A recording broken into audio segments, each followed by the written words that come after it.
Hello YouTube, welcome to another one of my Duel Links videos.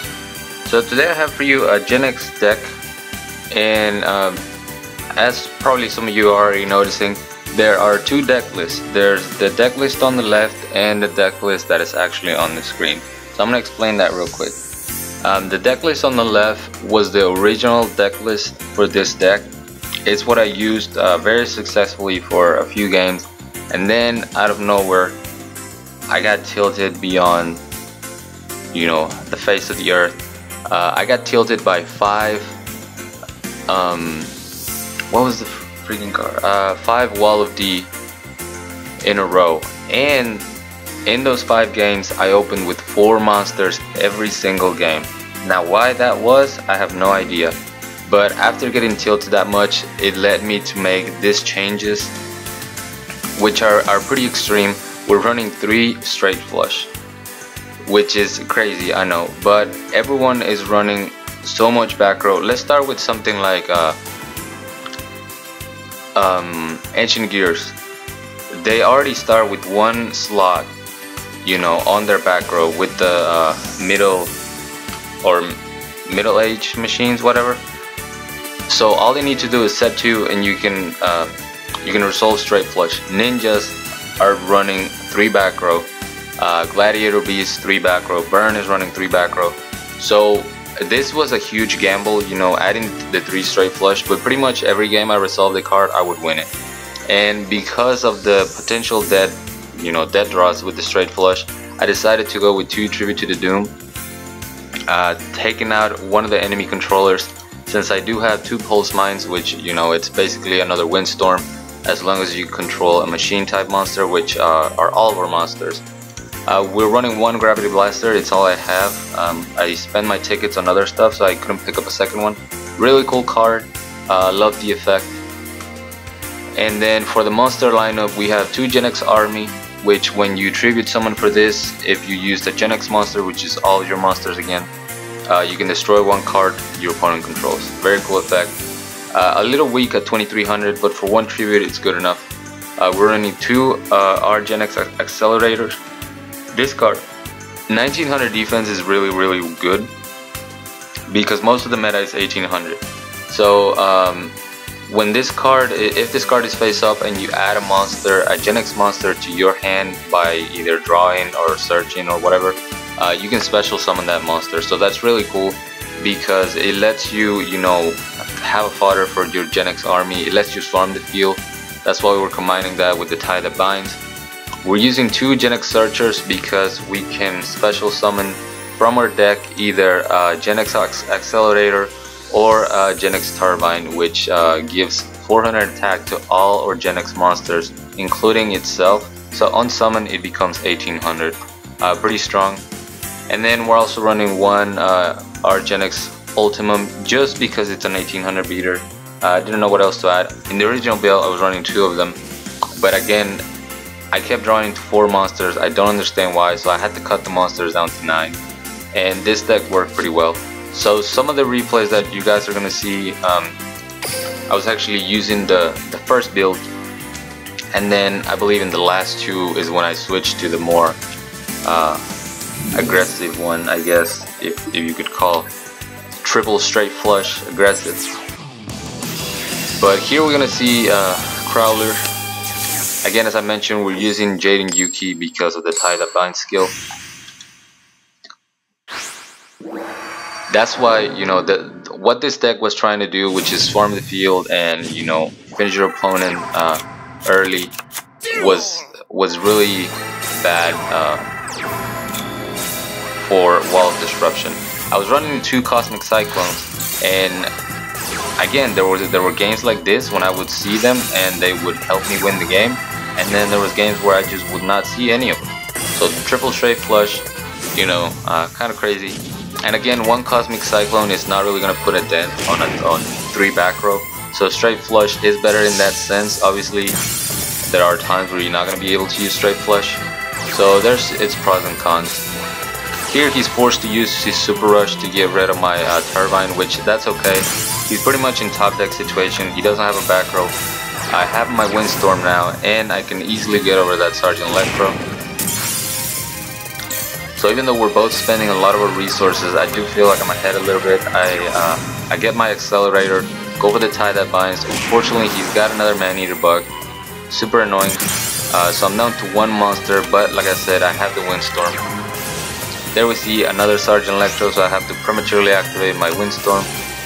But I top deck another Gen-X monster, so now I can get rid of that Sergeant Electro.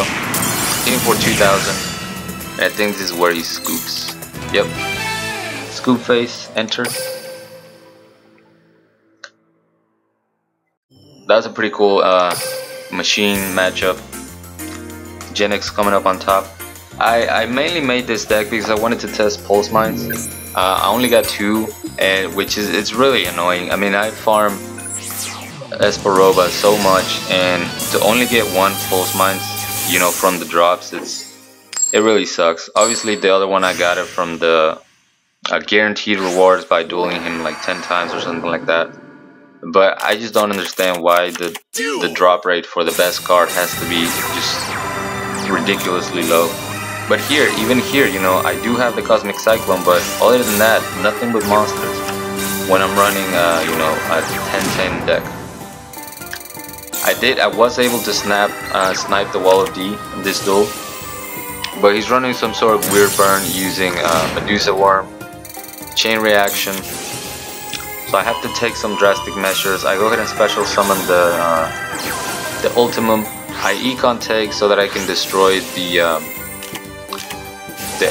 Amazoness Swordswoman, and then I tribute his monster for my Gen-X army. Even though I don't get the effect, I still took care of 2 monsters by using, you know, 2 cards, so it was a fair trade. He's got the Massive Morph, which sucks because I can't damage him now. But he doesn't have any monsters, so he's got to rely on that back row. He's got the Windstorm. And I don't mind this. Whenever I'm going up against Burn and they're in top situations, like in top deck situations like this, I actually don't mind it. He has got no Man of Extermination. Really sucks, but I figured he wasn't going to have any monster anyway. And now I have my Cosmic Cyclone. I can get rid of Wild Tornado, which wasn't really a threat to begin with. But with 3 monsters on the field, even though he's got a Yomi ship, still have enough damage thanks to the tie that binds. And I'm able to just finish him up.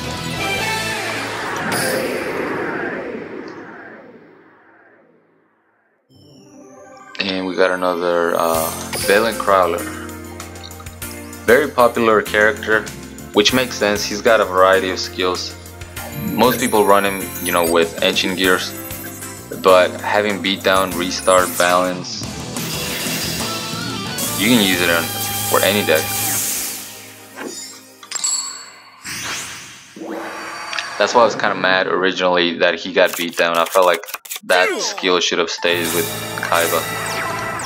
But here I was, you know, I was running Wall Disruption. I was being part of the problem, I guess. But after getting tilted, like I said, 5 times in a row, turn 1, every single duelist I was going up against had Wall Disruption turn 1, and I was so tilted. But anyway, here I have enough for game. He's got the enemy controller though, so he's able to save himself, and we see that he's running Phoenix because of that Fire King Yashka. He's got another one. I have my econ because I really want to save Turbine. It's boosting my other monster, so definitely want to keep him on the field. Top deck another econ, so I have more protection. He's got an econ of its own. 2 econs. This man had 3 econs to start the duel. I don't know if you would call that a brick, man. That's pretty insane. But to be fair, I do have my second econ, so I can, you know, give him a taste of his own medicine. And look at this Turbine. It's now all the way up to 3000 thanks to Gravity Blaster. Really cool card. We see the Sphere Kuribo. We're not able to finish him up. But now he's got a set monster. I have Gen-X army. I could have, you know, tribute summon, but because I had the Gravity Blaster on this, I felt pretty safe. It ends up being a Man-Eater bug, but it doesn't matter. His effect is gonna get negated. And even if it wasn't, I had more than enough damage on board to finish the game. And then these last two replays are, whoa, I just went into the same replay, I'm so sorry. Like I was saying, the last two replays I'm gonna show you are actually pretty quick, so okay, stop this. And they literally ended because I resolved straight flush. I tilted a bunch of people back when I started using straight flush, which was pretty satisfying. Really, the only deck that straight flush is not good against is Cyber Angels. Other than that, everyone is running back row. Everyone needs to run back row, because if you're not running Cyber Angels, you need to run the back row to, you know, protect yourself from Cyber Angels. Here we see the Paradox Brothers.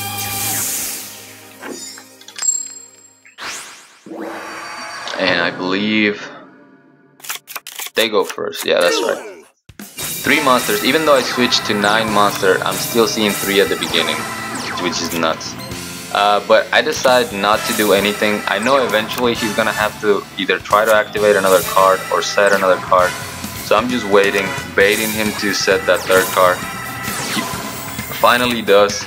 I chain my straight flush. He's got transformation, but it's not even gonna resolve. I mean, it's not gonna do any good for him, because I'm gonna destroy it anyway. And then we'll see the insta scoop.